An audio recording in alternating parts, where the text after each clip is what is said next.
I'm in my Mercedes Vito again today, trying to get to the bottom of a heater problem. Just blowing out hot air in the middle of summer. It's not very pleasant. So I looked in all the usual places. There's a lot of information on the internet about fuse 17 under the steering wheel, and there is a fuse box there, but mine doesn't seem to have any fuses that are blown in there.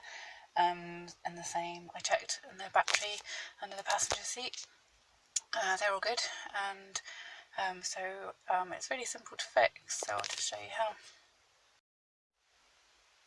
So this is a 2002 110 CDI, I believe, and you can see here there's no air conditioning. It's a very basic setup, and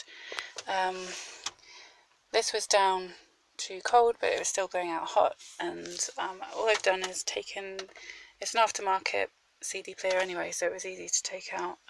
Just pulled it, and inside this is the cable that's the problem here, this blue one, and it seems that there's a kind of junction here, this black plastic box that's snapped off of something, so that there is no resistance to the wire being pulled out of the cabling as it turns. So I'm not quite sure how to fix the black plastic pad, I hope you can see that, it's just here, to anything yet, but for now I've just you just hold on to the cable and then turn this back down again, because that's why it was stuck, because the cable was just pulling the cable rather than the wire inside, because there was no resistance to it. So yeah, hope that helps somebody else out there who's roasting in their car every day. I wish I'd done this a couple of weeks ago, but there you go. Good luck with yours.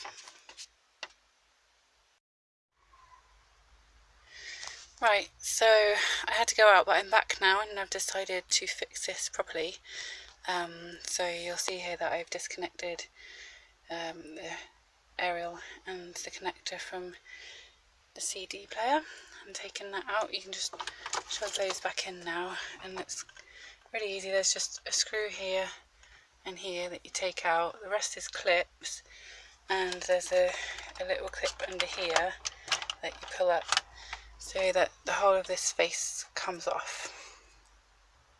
Once the two screws by the CD player are off, there's just two more. There's one here and one here. So being careful to remember to pull this tab up. The fascia then, obviously this one's already been taken off, but there are clips around the edges that will come off without breaking. Then you'll find that there's two more connectors, this one just here and this one just here. So you just need to take those off, and then the whole panel will come out. And then it's just 4 screws in the corners here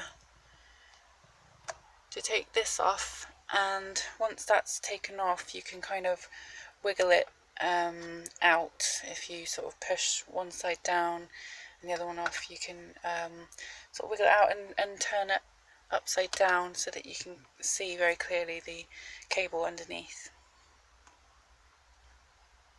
Right, so you can see here that there's a clip here and half of it is broken off, which is what should hold this black plastic square in place, other way around, like that. So I'm just going to have a go cable tying it.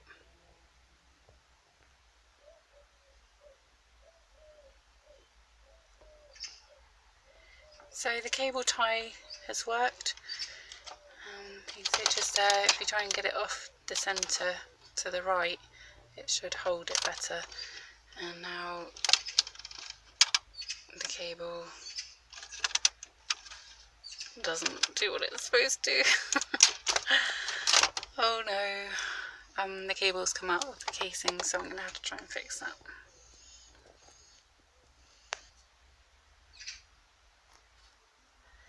Right, so if the same thing happens on yours, there's the cables come out with a black casing, then just put another cable tie along here. There's kind of a groove there for the cable to go in anyway, and conveniently there's a couple of little holes either side there that you can get a cable tie through. So now when you turn the dials, it's the wire that moves rather than just the cable, so that should be good to go.